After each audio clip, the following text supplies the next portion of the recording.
Everyone, danavstone here. Today I want to talk about 3 types of toxic thinking. Now, what is exactly toxic thinking? Toxic thinking is when you continue to think thoughts and it really affects your body in a toxic way. Because every time our thoughts create a chemical reaction in our body. That's how powerful we are. What we think affects our body. Every cell in our body reacts to the thoughts we're giving them, and every thought we have makes an impression in our body, in our subconscious body. So we don't want to think toxic thoughts because they lead to disease in our body. And so I'm going to talk about 3 different types of toxic thinking, though there's more than that. But the 3 main ones. And then I'm going to talk about also how to make the switch, how you make that switch and go from the toxic thinking to thoughts that are more healthy, more loving, more supportive, more positive for our bodies and our lives. So let's dive right in and get started. The first type of toxic thinking that I want to talk about is only seeing the lack. So only seeing the lack is when there's a situation, there's something that you want. You want to make more money in your business. You want more friends. You want a better, loving relationship with your partner, or you want to bring in a loving partner, whatever it is in your life, or your family, whatever it is. When you're only looking at the worst part of it, when you're only looking at the fact that that's not in your life exactly how you want it, that's only looking at the lack. And what happens is, because of the law of attraction, and if you've been following me, I talk a lot about the law of attraction because that's the truth of who we are. We're powerful beings. And every thought we have creates a feeling in our body, and that feeling then is what we're emanating out to the world, to the field, to the quantum field.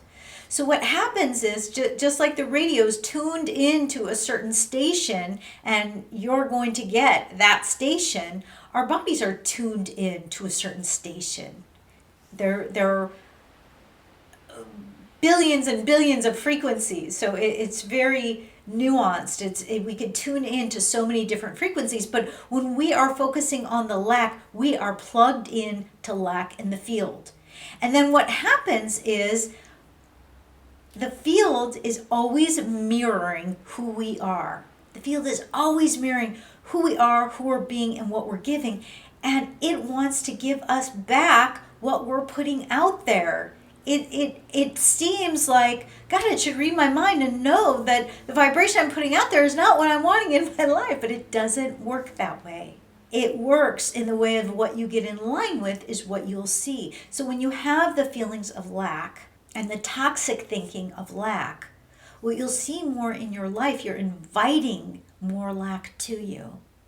And it's hard to have a loving relationship with someone when all you're thinking of is how they're not being very loving, or they're not kind like you want them to be, or something different that you want from them that you're not seeing, or something different in your relationship together. That is one of the number one toxic thinking, only recognizing the lack.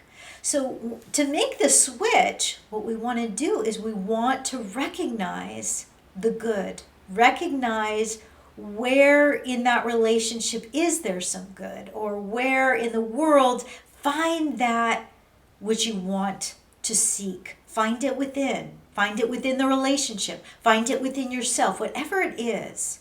So if you're feeling like this relationship isn't going that well, we've been together a long time, and I'm not feeling it from them, it's not loving like it used to be, it's kind of boring, we're not making the effort. Don't look to them, look to you. Where can I make the effort? Where have I given up? How can I add to the good? How can I add to the love, to the connection that I'm wanting in this relationship? And where do I see it? Where am I ignoring it? Where is it there, but I'm I'm ignoring it. I'm only looking at the lack. If I'm thinking I'm not making enough money, business isn't good, where can I find that it is good?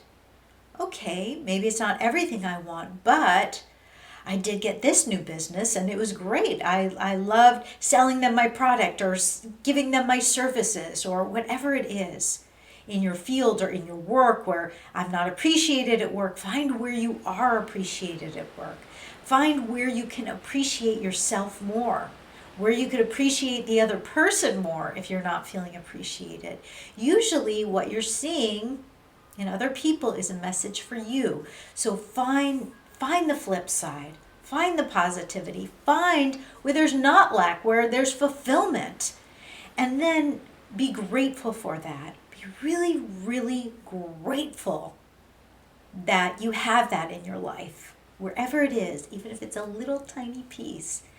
And what happens is then you'll start sending out to the field that you are abundant, that you're recognizing abundance, and you'll start bringing that more into your life. Now, it doesn't happen overnight, though it can. It doesn't usually happen overnight because we all have resistance and we all have blocks. And if you want help going deeper, that's what I do with my clients. I'm happy to do that. Reach out to me. But give it time. Allow yourself to make the mistake of, oh wow, I just noticed I'm only in lack. Okay, I'm making that switch. So allow yourself to get some momentum going with the finding the abundance, finding the love, finding the connection. And if you don't see it at all out there, find it within. You're looking for it and you're feeling the lack of it, but it's there for you. I always say, it's always you and you. It's you against you every single time. So where can you find it within? Okay, on to the next one. Number 2, toxic type of thinking. It seems to be everywhere on this planet, and everyone's in agreement, is we actually think that we could bully ourselves into being better. We think if we just beat ourselves up a little bit more, that we'll get in line. And that bullying does not work. I mean, a lot of things are created by force energy. By force energy, things are created, but they're things that don't last. The force energy creates things that aren't lasting and that doesn't feel good. And we are meant to feel good. We are meant to create, when we create, that it feels good to us. And if it doesn't, then it's creating out of fear, and that will have to, we pay for that toxicity in our body.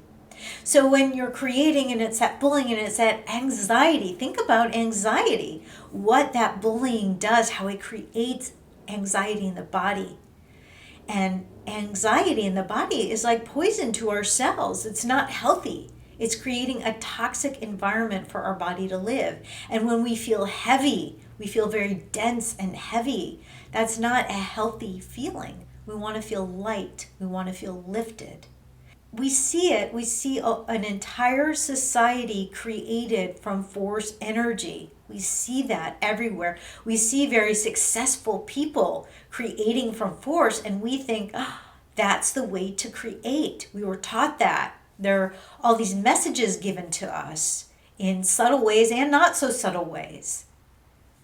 And when our parents, our teachers, our mentors wanted us to do something, they would be very forceful with it. So we actually believe that force energy creates, and it does.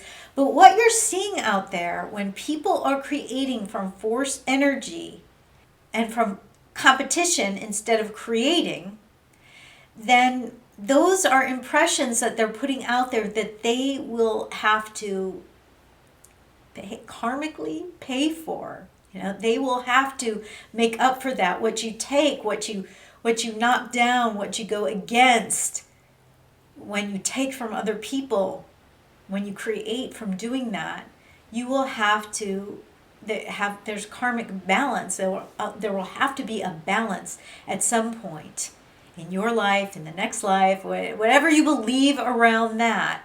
Karma is just Karma is not, I did something bad, now something bad's going to happen. Karma is just exactly the field, gives us what we give.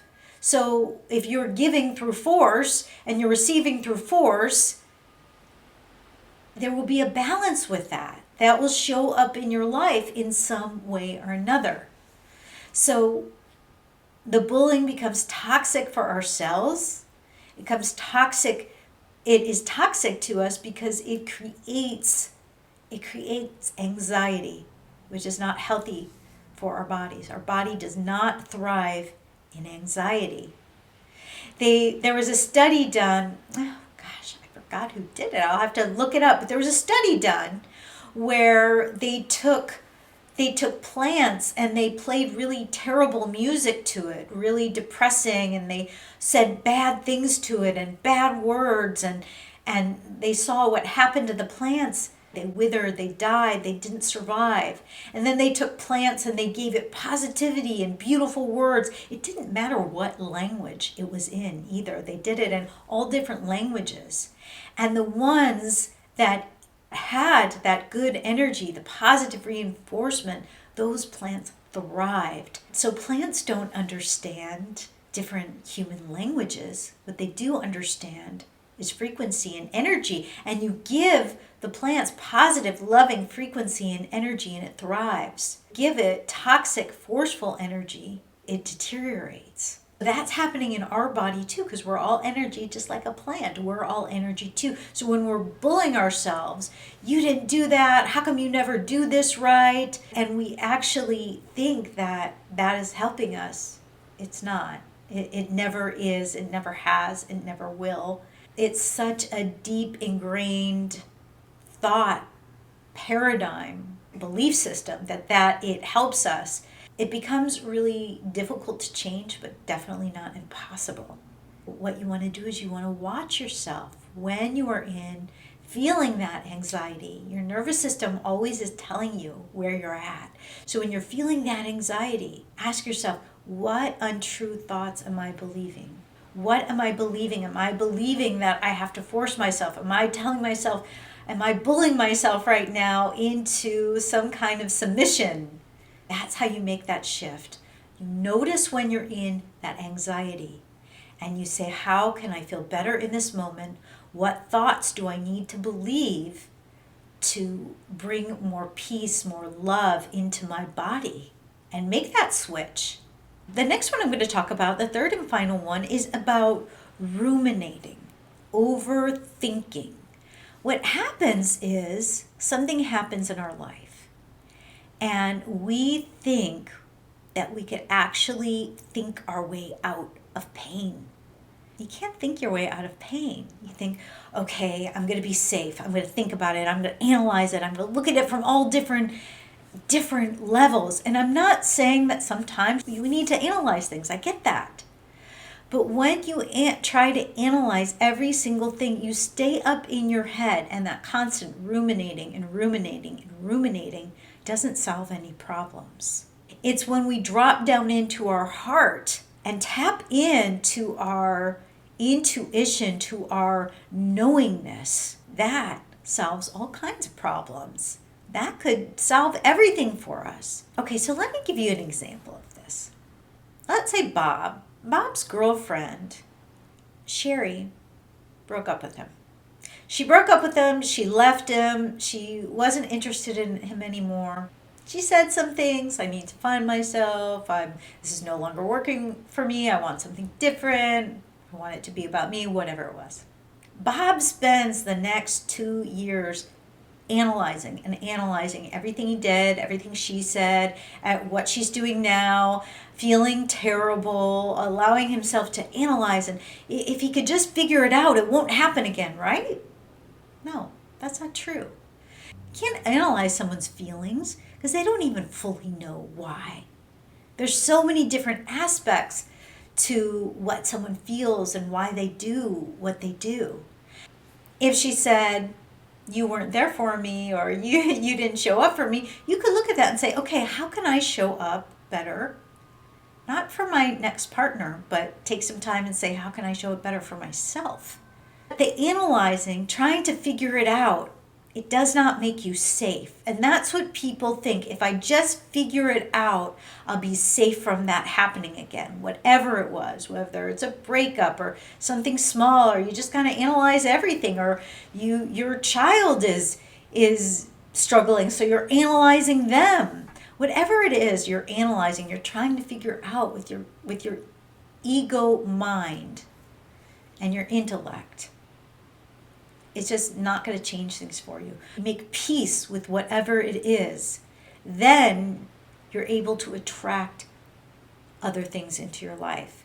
But the problem is people are ruminating, and they won't let go. They won't let go of those thoughts about it. They won't let go of the pain about it. They won't let go of the anger about it. They just keep thinking about it. What could I have done differently? Or what if I would have done this? Or they shouldn't have done that. How that becomes toxic in our body is our cells are always replenishing. I think it's every 7 years we have an entirely new body. Now, all our cells don't replenish at the exact same time, so it's not like 7 years, oh, okay, I have a new body. It's always changing. But what happens is when we're holding on to things, when we won't let go, when we're ruminating, let's talk about it. This makes me sad. This makes me this makes me that. Let me analyze it. And we're not letting go. We're holding on to those cells. We have a grip on our body, and we can feel sometimes a lot of internal gripping. You notice that. When are you internally gripping? When are you gripping your abdomen? When are you gripping your chest? There's a lot of gripping, and then you feel the tension. I have some gripping in my neck. But you feel that tension. So when you're holding on, the cells that need to die off and be replaced, they don't let go. They hold on to with you because you're telling you control your body. Your body is getting signals from you what to do, how to be. And you're showing your body, hold on. Those cells that won't let go, they hold on and they become diseased. You want to let go of those thoughts, let go of those things that have happened to you that you need to move on from. Instead of just trying to figure it out, it's so much easier to just be who you want to be. I don't need to figure out why I did every little thing I did or why someone else did every little thing they did. I could just make a decision of what I want. I want to be loving. I want to share my gifts. I want to connect with people. I want whatever it is that you want. I want to create. I want to share. I want to have joy in my life. I want to have more connection and love in my whatever it is. You just start being that. You just start from wherever you're at and say, no, I'm going to let go and I'm going to be what I want. I don't need to figure it out because figuring it out doesn't solve the problem. And I'm not saying it's not helpful, and I'm not saying therapy can't be helpful to know why you do things so you're more aware. But awareness doesn't change it. It's the actual being different that changes your life. So if it helps you to have a little bit of awareness, okay. But then you have to let go and be, because that's the most important part of it. You don't need to know why. You just need to know what you want and who you want to be. If you're holding some anger or some resentment or some judgment and you're finding it hard to let go, I get it. I've been there. A lot of my clients have been there. I do have a simple, effective process that helps people do that, and it can happen very quickly. It's life-changing. If you're interested in that, reach out to me, and I will put an application where you could apply to have a complimentary strategy session with me where we will look at that. We'll look at that together, why that's blocking you, how it's blocking you, and how to move forward.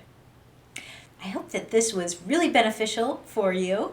If it was, definitely hit the like button and subscribe so you don't miss any of my videos. And I will see you next time. I'd love to hear what you're wanting help with. Feel free to send me an email and let me know what you would love to see a video on. I will include my email in the comments. Have a great day. Mwah! Wishing you lots of love.